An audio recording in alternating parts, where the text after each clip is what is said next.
Hey sports fans, Coach Nick here, and welcome to B-Ball Breakdown.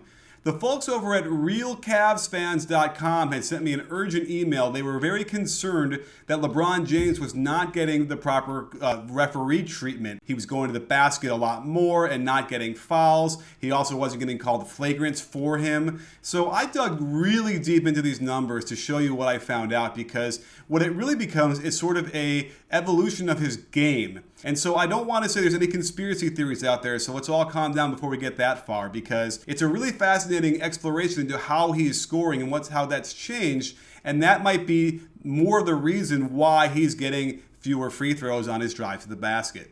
And also, don't forget about our friends over at SeatGeek, because they are the best place to buy and sell sports and concert tickets, and there are no hidden fees, and you can also see the vantage point of the seat from the app. So head over to the App Store or wherever and download that app. Go into the preferences area and use my code BBall for $20 off your first purchase. So I know you've already used Woj and Simmons' code, so use mine. Make me look really good. It's not hard to find in the preferences. Enter the code, save some money, and go to a game. You win. I dug way deep into the stats to get a handle on what LeBron is doing and whether there is some sort of conspiracy to not call fouls for him. The first place I started was Leaguewide, comparing last year to this year to see if there was some sort of subtle shift in emphasis by the refs. If we add up the total number of free throws attempted on drives to the basket by all teams and divide that by the total number of drives, we'll get a percentage to see how often players are getting to the line. In 2014-15, that ratio was 21.57%.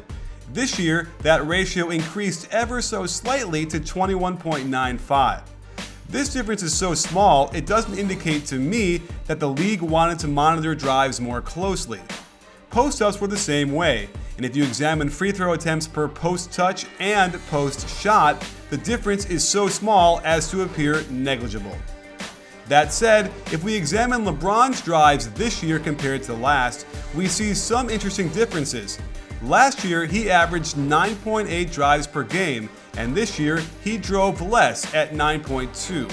However, when you see his free throw attempts per drive, it's a big drop from 32.7% to 25%. One thing LeBron fans have hopefully accepted by now is that James has become much less explosive going to the rim than he used to be. With a devastating first step, he'd just overpower guys, making it much easier for the refs to call obvious fouls. However, when you watch him go to the basket now, you can easily see that he doesn't always seek the contact and certainly doesn't get up in the air as high or as quick, making it a little easier for the defense to contest his shots. There are some moves he consistently uses with questionable footwork, something he'd get away with in his youth, and now doesn't look so good as he's twisting and fading and shooting across his body. Now let's look at how he has evolved as an offensive player this year, especially considering he played a full season alongside Kevin Love and got Kyrie for the last 50 games of the season.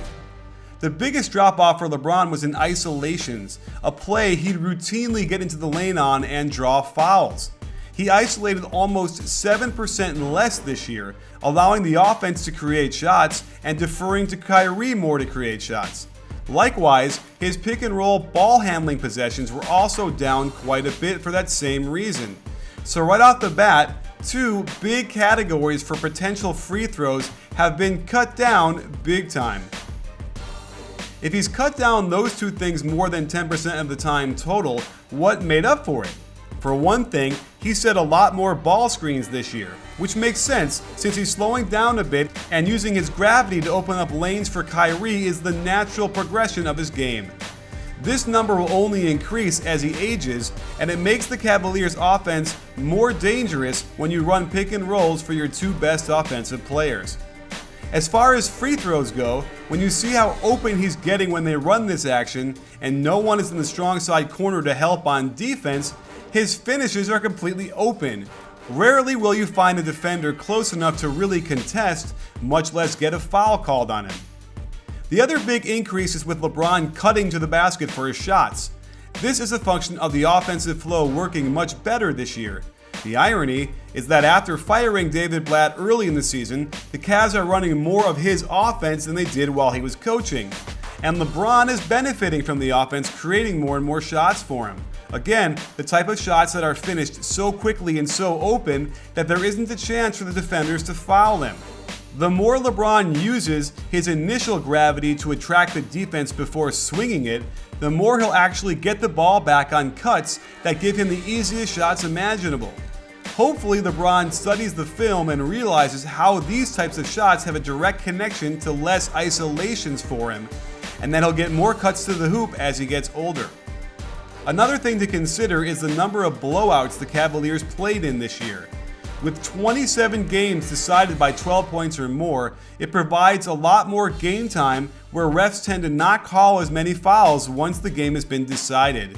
This may be bittersweet for Cavaliers fans to hear, since on one hand, the Cavs are really good, but on the other, they might not get calls that would otherwise be made in closer games. This breakdown started out examining whether or not there was some sort of reluctance to call fouls for him league-wide, but now it's really a study in the evolution of his game as his athletic ability has started to ebb.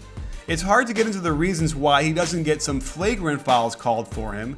Most of these get reviewed with video, so there's no real way for the referees to be biased under that kind of scrutiny.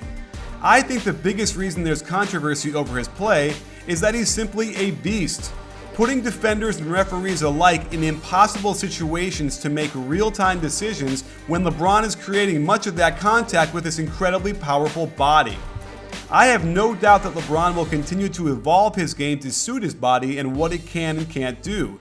And as he becomes more efficient and maintains his great decision making, free throws will most likely be the one category to suffer.